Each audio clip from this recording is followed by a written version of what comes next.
Hello student, how are you? Welcome to my channel. My channel is something new channel.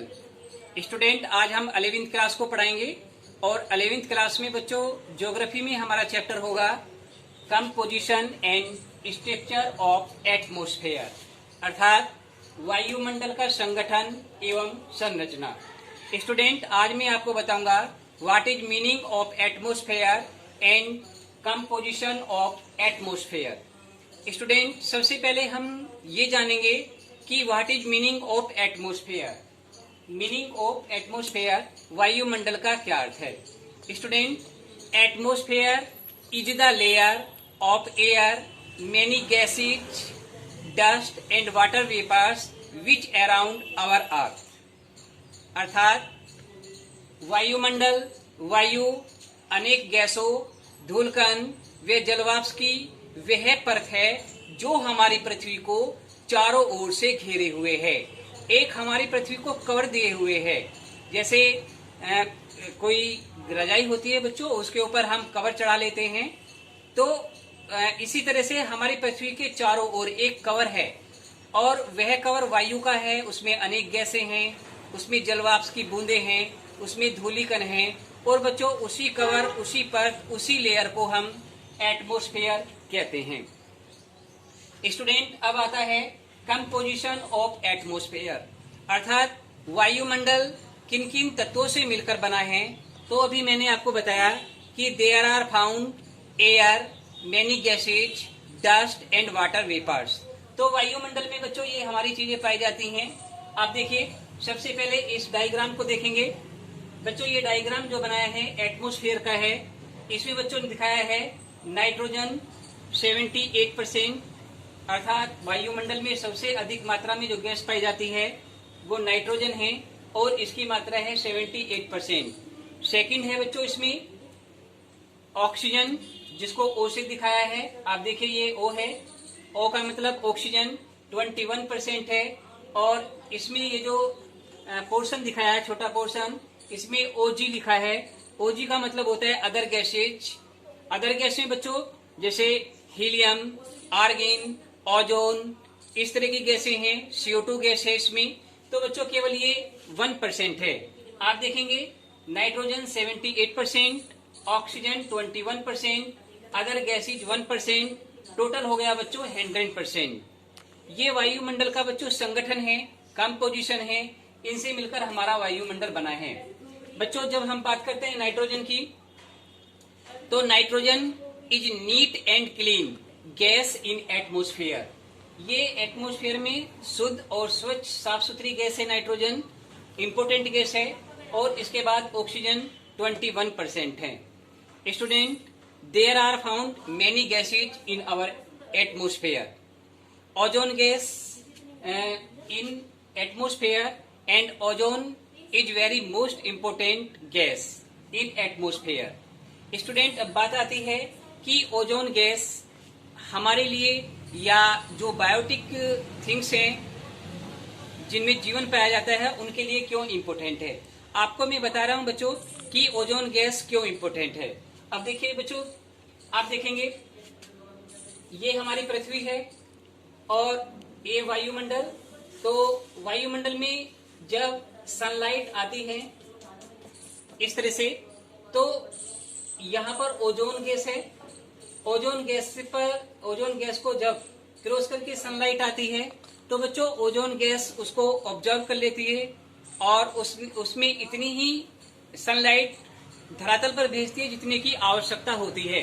तो ozone gas एक ऐसी gas है जिसको हम कवर गैस भी कह सकते हैं। ये हमारी सुरक्षा कवच है, यानी कि हमारी सेफ्टी के लिए एक लेयर है और सूर्य की अल्ट्रावायलेट किरणों को अपने आप में ऑब्जर्व कर लेती है। ये वायुमंडल में पाई जाती है। Now student, structure of atmosphere, वायुमंडल की संरचना।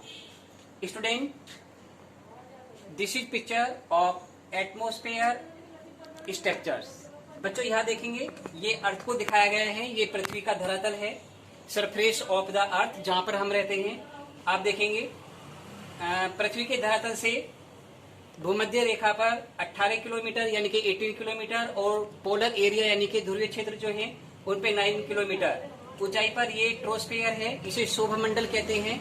शोभ मंडल को हम परिवर्तन मंडल भी कहते हैं, क्योंकि वर्षा होना, तेज हवा का चलना, आंधी आना, ये सब बच्चों इसी मंडल में होता है।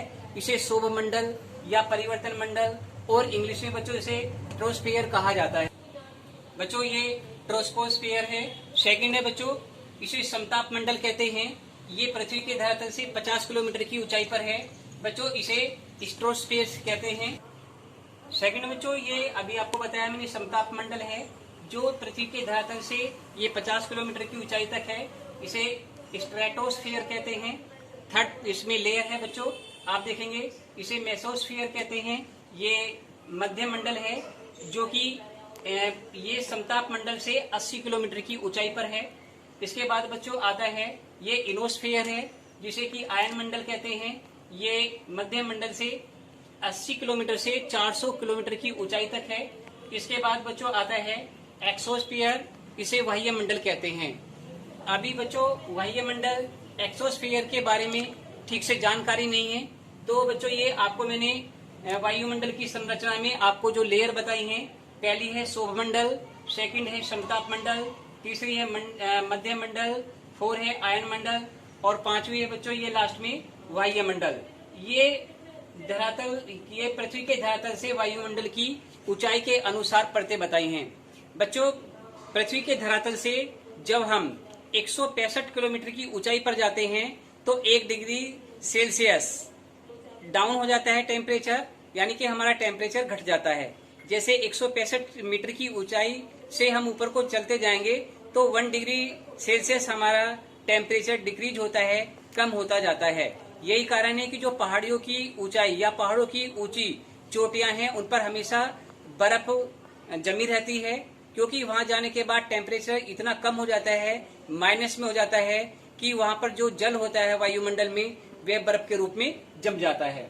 स्टूडेंट आप देखेंगे टेम्परेचर यानी कि तापमान, एयर प्रेशर यानी वायुदाब, विंड्स हवाएं, ह्यूमिडिटी आर्द्रता, एंड क्लाउड बादल और प्रेसिपिटेशन यानी कि वर्षा, these are elements of climate and weather.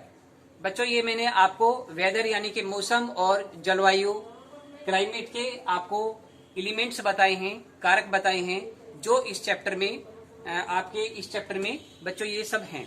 तो बच्चों अभी मैंने आपको समझाया है इस चैप्टर में composition and structure of atmosphere, और इसके साथ मैंने आपको बताया है मीनिंग ऑफ एटमॉस्फेयर, इसके साथ कंपोजिशन ऑफ एटमॉस्फेयर यानी कि वायुमंडल के संगठन, और स्ट्रक्चर ऑफ एटमॉस्फेयर वायुमंडल की संरचना, और इसके साथ साथ बच्चों मैंने आपको इस चैप्टर में बताया है कि एटमॉस्फेयर में कौन कौन सी गैसें पाई जाती हैं और इसके साथ साथ वो कितने % की हैं। जैसे भी मैंने बताया कि नाइट्रोजन 78% है, ऑक्सीजन 21% है एंड अदर गैसेज केवल 1% में है। और इसके साथ साथ बच्चों इस चैप्टर में मैंने आपको बताया है कि what is importance of ozone gas. Ozone gas को भी बताया, क्योंकि ओजोन गैस बच्चों एक जीवनदायिनी गैस कहा जाता है, क्योंकि सूर्य की अल्ट्रावायलेट किरणों को बच्चों ऑब्जर्व कर लेती है। अगर ओजोन गैस वायुमंडल में नहीं होती तो बच्चों सूरज की अल्ट्रावायलेट किरणें जो तीक्ष्ण किरणें होती हैं वो सीधे धरातल पर आ गई होती और इस धरातल का टेम्परेचर बढ़ा दिया होता, और इस पृथ्वी का बच्चों बहुत ज्यादा टेम्परेचर होता, हमारी पृथ्वी गर्म हो जाती। और इसके साथ साथ जैसे कैंसर जैसी बीमारियां, घातक बीमारियां मानव को हो जाती। और बच्चों इसके साथ साथ जब हमारे इस पृथ्वी के धरातल का टेम्परेचर बढ़ जाता तो बच्चों जो ग्लेशियर हैं या पहाड़ों पर जो बर्फ हैं वो पिघलने लगती, और पिघल कर बच्चों वो नदियों में आती, और नदियों से बच्चों वो सागरों में जाती। इससे सी लेवल बढ़ जाता, और सागरों के किनारे या खाड़ियों के किनारे बसे हुए जो नगर हैं, शहर हैं, उनका बच्चों डूबने का खतरा बढ़ जाता। तो इस प्रकार ओजोन गैस हम सभी के लिए बहुत ही इम्पोर्टेंट है, क्योंकि ये अभी मैंने बताया कि सूर्य की अल्ट्रावायलेट किरणों को ऑब्जर्व कर लेती हैं, उन्हें सोख लेती हैं। Okay student, that's all right. इस वीडियो में मुझे आपको इतना ही बताना था। Okay, thank you.